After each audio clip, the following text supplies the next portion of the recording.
Hey everyone, it's May the 16th here, I believe, Thursday. We're out here by the ocean here on Bayon Island or something, we'll call it. It's Bayon Bay over on the other side. So anyhow, we wanted to give you an update on the Rusi here. This is a KRY 200 Rusi. I've been working on it for about a year and a half now, just tinkering around. So the latest, if you can see from here, is I put a 18-inch front wheel on, a 185 rim, 36 spoke, black with gold nipples. Put a 410 rear tire. It's an IRCV 33, so that's on the front. So that's been the latest. So what am I thinking about it here? It's day 2 on it. I've off-roaded. I'll show you around the island here. A couple little rough sections with rocks. Nothing terribly steep or nothing, but some big boulders, kind of like what you see along here by the ocean there. So that kind of stuff's on the road occasionally. So pretty bouncy, you can get thrown off pretty easily.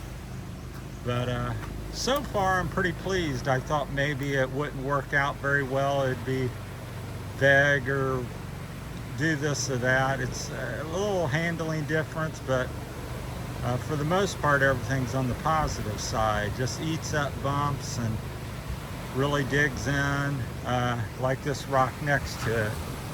I can hit that and go over. That's about a 4-inch rock, so almost don't feel it to some degree. And the suspension on this bike's not that great, but so anyhow, liking it. The looks at first I go, oh, I don't like it. I like the big wheel on the front, but as I've gotten back and looked at it a little bit more, kind of looks appropriate. So I got the same rim, same tire, front and back. Also put 2 rim locks in each wheel. So here you can see, if you look closely there's the air valve, rim lock. So I've got them at 12 spokes because it's a 30 spoke wheel. So from the valve stem I count 12 spokes. You come to a keyhole where it's a bigger opening, like there, drill 12 spokes. Another one, I put some blue plastic, they're Chinese. They got a metal rod or whatever, the thing you want to call it, and then the rest is plastic. So they're pretty light, but never used plastic before. Always used steel or alloy in America. So did that front and back. Here's the front wheel. It's brand new. New hub, new rotor, new rotor bolts. You can kind of see the gold spokes. Looks pretty good. There's the valve. There's the rim lock. The other rim lock happens to be behind the fork there, apparently, wouldn't you know? So 2 rim locks. Right now I'm running 10 psi in the front because it's so massive, and the front's a little lighter. So, and I got 15 in the back. So I may adjust that as we see if we have problems or don't have problems. So real happy with it. It's really transformed the ride. Yesterday when coming back from the shop after getting it done, I went down a road kind of like this, a little rougher, and I was first time since I've been here that I went. I'm an old guy, 62, so I don't ride very aggressively anymore. Hadn't rode in 8 to 10 years before I came here again. But bought this, and it's basically a trail bike, but I cracked it open, took advantage and tested the wheel yesterday, and the first time since I've been here riding that, because of this wheel setup, that I've been able to, what I would call race pace. So I was down a rough road, kind of similar to this, more rocks on it. And I was, going pretty darn quick. So yeah, if you fell off, it wouldn't be good. So I'm not sure, I didn't look at the speedo. I think it's not working at the moment, but I think we bumped something in installation the other day or something's off. But we'll investigate that. So, but along the ocean here, it's a beautiful day. So that's what's new on the KRY. At this point, pretty excited. These are IRC V33s. They're 3-ply, to the best of my knowledge. So very stiff. Run, like I said, running 2 rim locks on each wheel. So it should be pretty secure.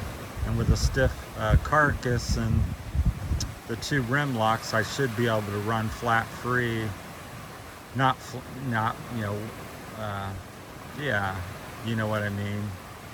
Where if I have a flat, I can still go and get home or get back to the truck or wherever I want to go.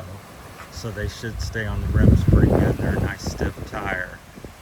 So, and the other thing I did, what a lot of people don't know, or you usually do tubeless or mooses or, you know, heavy duty tube or something. But I've got a little heavier tube. They call it heavy duty. It's still about 2 mil thick probably.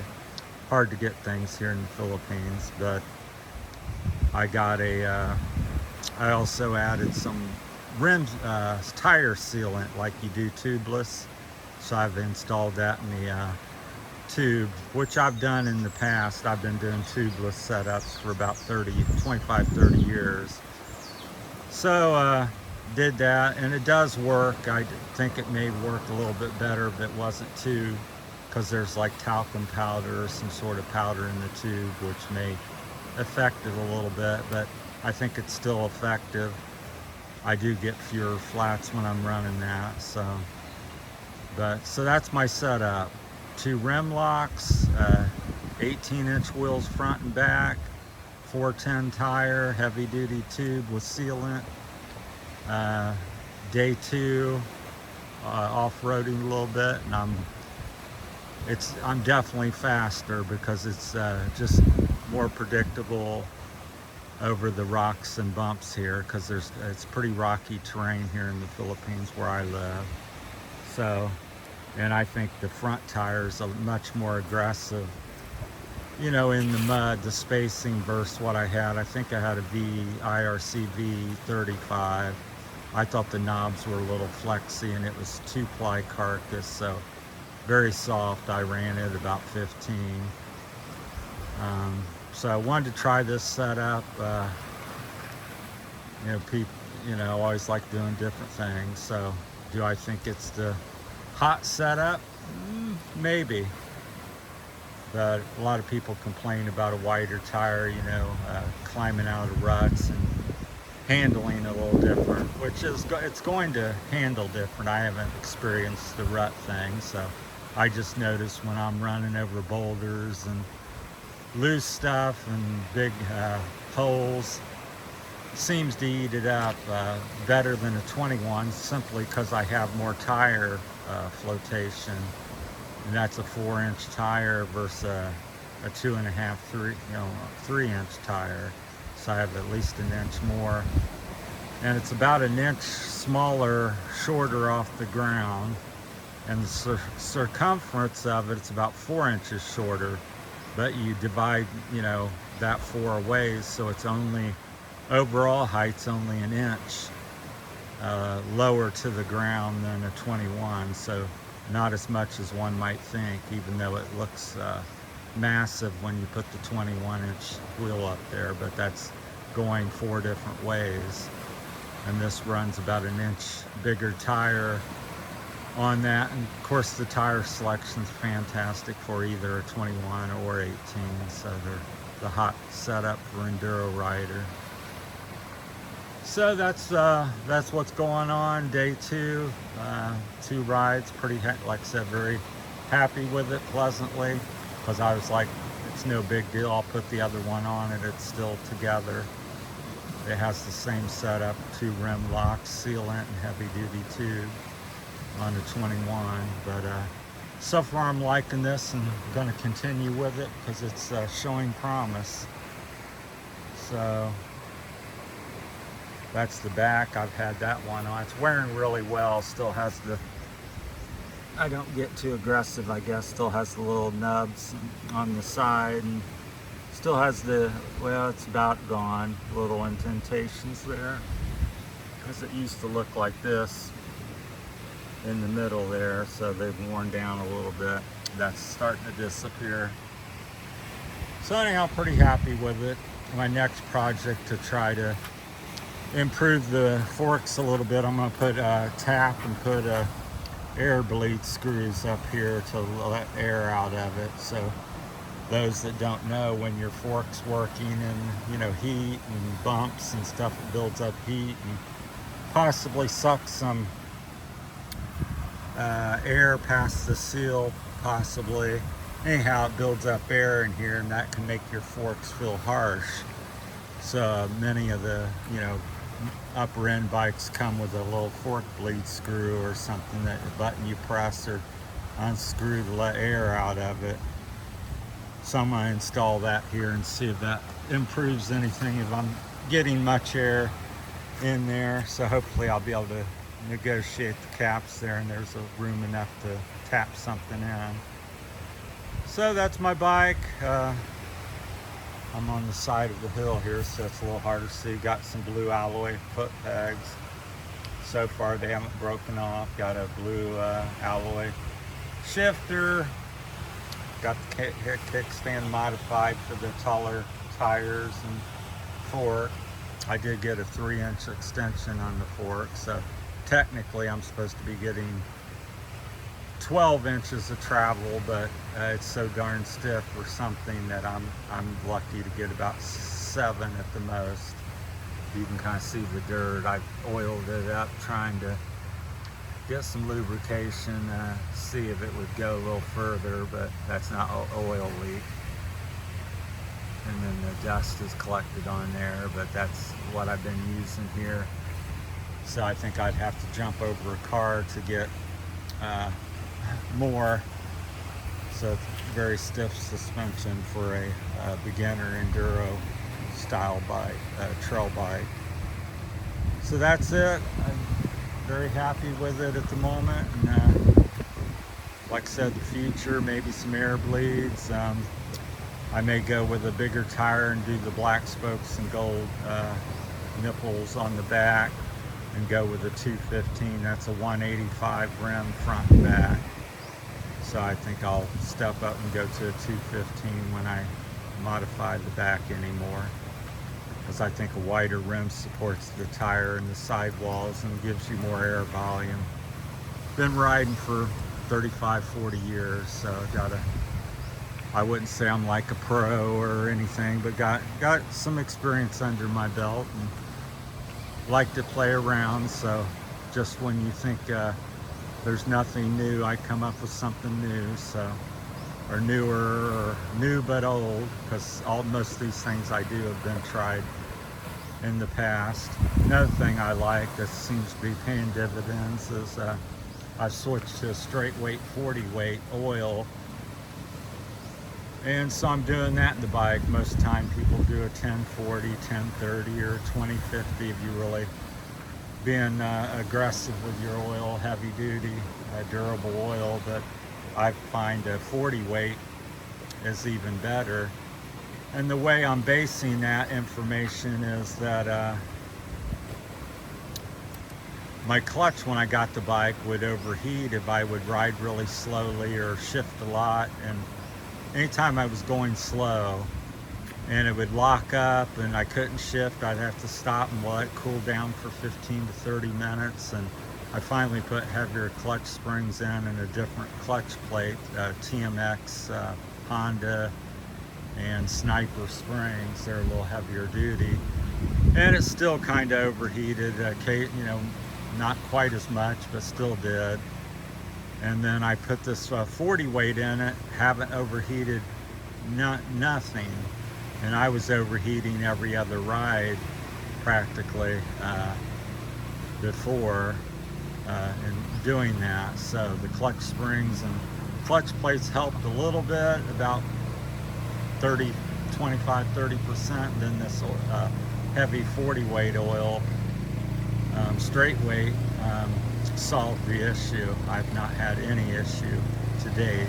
So, but I'm here in the Philippines. I may not recommend that if you're in a colder climate where it gets in the 50s and 60s or 30s. Here it's pretty much 80, 75, 95 day and night here in the Philippines. So I feel pretty safe in running a thick oil like that. So, and today if I'm wrong, I'll take care of it. I pay my bills and dues. So, but yeah, liking the bike. I got the halogen headlight, 45,000 lumens. It has 12 LEDs. Had them repack the wheel bearings, even though it was new. They took it apart. I had them pop the seals and pack more grease in there. It was on the thin side as usual, so all the wheels have been repacked and the bearings are good. And greased every bolt and nut, and so it's oozing grease. You can kind of see the nut here after, and then the dirt got on it, so the bike needs a little cleanup. Oh, and then over here I had the brake lever. I'm rambling a lot. I had it bent and custom machine shop took the time to bend it and heat it and hammer on it, but it used to stick out like out here another inch and a half, and my foot was always hitting it and on it, and in many cases I'd be dragging it. But now I can kind of ride like that. I'm riding in my sandals, yes. I'm not dirt biking per se. I'm taking it easy. And then I can just come over and get on it when I need to. So, but yeah, if I'm doing something more serious or riding, I'd get my motocross boots on. I know somebody's gonna say, oh, that's terrible and dangerous, and I agree with you. So that was a big improvement. So getting that over, so it barely sticks out. Like I said before, it was out another inch and a half. So I was always in my way. So I like that. I had that done yesterday and got the kickstand custom cut and fit to the new ride height of the bike. So I think I got about a 3-inch extension on it now. You can kind of see what's added there, where it's a little more rusty. So about 3 inches. All right, that's my time. If you got any comments or questions, feel free to chime in, good or bad. Thanks for watching. I'm liking it. So talk to you later. We're in with a beautiful shot of the ocean out there. Thanks for watching, everyone.